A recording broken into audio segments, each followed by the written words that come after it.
यह आदमी बार बार जमीन पर गिरा, बेहद ताकतवर होकर रूडी को पूरी तरह बेहोश कर दिया। कोच ने उसे बाहर कर दिया, लेकिन उसने दृढ़ता से कहा कि मैं कर सकता हूँ। उसने अपनी जान लगा दी।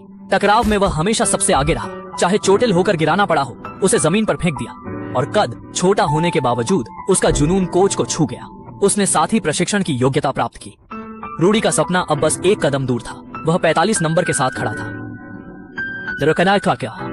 हालांकि मजबूत विरोधी उसे बार बार गिरा देते, लेकिन वह हमेशा उठने की कोशिश करता। हर प्रशिक्षण में अपनी पूरी शक्ति लगा देता। चोटें उसकी दिनचर्या बन गईं और बर्फ उपचार सामान्य। उसका संघर्ष इतना असाधारण था कि टीममेट्स ने उसे दिखावा समझा, लेकिन रूडी ने इसकी परवाह नहीं की। 3 साल तक साथी ट्रेनिंग में बने रहे। वह नोट्रे डाम यूनिवर्सिटी का वास्तविक खिलाड़ी बनने का सपना देखता था। वह खिलाड़ी बनकर स्टेडियम के गेट से बाहर दौड़ते हुए ऐसा स्वागत चाहता था जो उसने कभी नहीं महसूस किया। रूडी कोच से बार बार एक मौका देने की प्रार्थना करता रहा। 1 सेकंड के होते ही उसका समर्पण और पूरी लगन कोच को प्रभावित कर गई। कोच ने उसे अगले सीजन में खेलने का वादा किया। रूडी ने जोश से सबको यह खबर साझा की और अपने आलोचकों सहित पिता को खुद की काबिलियत दिखाना चाहा। लेकिन इसमें तकलीफ आई। मुख्य कोच ने इस्तीफा दिया और उसकी मेहनत से हासिल किया गया एकमात्र मौका उसे छीन लिया गया।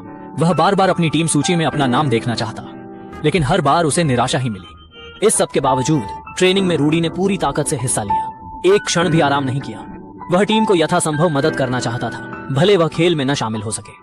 रूडी का जज्बा टीम के हर सदस्य को प्रेरित कर रहा था। वे भी चाहते थे कि रूडी उनके साथ खेले। हालांकि समय तेजी से गुजर गया, 3 साल बीत गए, लेकिन रूडी का नाम कभी सूची में नहीं आया। रूडी बिल्कुल निराश हो गया। उनके कॉलेज जीवन का अंतिम मैच था। हताश रूडी ने छोड़ दिया। किस मैच, किस प्रशिक्षण की बात? क्यों इतने साल की मेहनत एक बार भी खेलने का मौका नहीं दे रही? उसने अंतिम विदाई के लिए ओल्ड ब्लैक को ढूंढा, लेकिन ओल्ड ब्लैक के शब्दों ने फिर से उसके दिल को छुआ। उन्होंने 2 साल तक सबसे बेहतरीन कॉलेज फुटबॉल टीम के साथ धैर्य रखी और आप नोट्रे डाम यूनिवर्सिटी से एक डिग्री भी प्राप्त करेंगे। इस दुनिया में आपको किसी को कुछ भी साबित करने की जरूरत नहीं है। खुद को स्वीकार करें।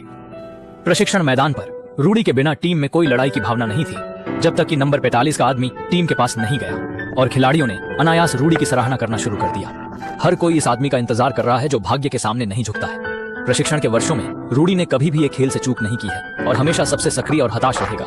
हालांकि सभी टीम के साथी इसे देख रहे हैं, फिर भी यह खेलने का मौका नहीं दे सकता। खेल के करीब कप्तान ने मुख्य कोच को पाया। अनिंजा करीना आस है और मैं कप्तान कहा, मैं चाहता हूं कि रूडी मेरी जगह कपड़े पहने। कोच मुस्कुराया, लेकिन अगले सेकंड में एक के बाद एक टीम के साथी ने अनायास मुख्य कोच की मेज पर जर्सी रख दी। ये लोग लंबे समय से 45 नंबर के छोटे आदमी से आश्वस्त हैं और वे इस बच्चे को मौका देना चाहते हैं जो भाग्य के खिलाफ सख्त लड़ रहा है। कोच ने समझौता किया और रूडी आखिरकार अपनी इच्छा के अनुसार नोट्रे डे विश्वविद्यालय का एक आधिकारिक खिलाड़ी बन गया। उन्हें सभी खिलाड़ियों द्वारा सामने धकेल दिया गया और सभी को बहुप्रतीक्षित मार्ग से बाहर निकाला। दर्शक उबलते हुए थे। पुराने काले दोस्त और रूडी का परिवार, सभी परिवार अंततः अंतहीन गर्व में बदल गए। खेल भयंकर और सुचारू रूप से चला। नोट्रे डे यूनिवर्सिटी लगभग जीत के करीब थी, लेकिन खेल खत्म होने तक रूडी मैदान पर नहीं आया। फिर एक खिलाड़ी ने रूडी का समर्थन करते हुए आवाज उठाई। धीरे धीरे 2 से 3 आवाजें जोर से और बलवती हो गईं। व्यक्तिगत अभिव्यक्ति से पूरा स्टेडियम रूडी का नाम लेकर गूंजने लगा। दर्शकों के उत्साह के बीच अंतिम 27 सेकंड में पतले दुबले 45 नंबर का खिलाड़ी आखिरकार प्रतिष्ठित स्टेडियम में खड़ा हुआ। उसने पूरी मेहनत झोंककर प्रतिद्वंद्वी को रोका और जमीन पर पटक दिया। पूरा स्टेडियम जोश से भर उठा। अपने साथियों द्वारा कंधों पर उठाए गए रूडी को हर किसी की सराहना मिली। वह पहले और आखिर में वह खिलाड़ी बना जिसे मैदान से इस तरह सम्मानित कर उठाया गया। 1973 के बाद से ऐसा गौरव किसी और को प्राप्त नहीं हुआ। सिर्फ इन 80 सेकंड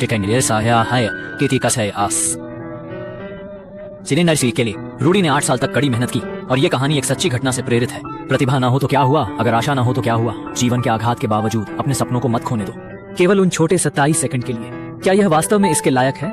मुझे लगता है कि मैं इस सवाल का जवाब देने के लिए आपको छोड़ दूंगा।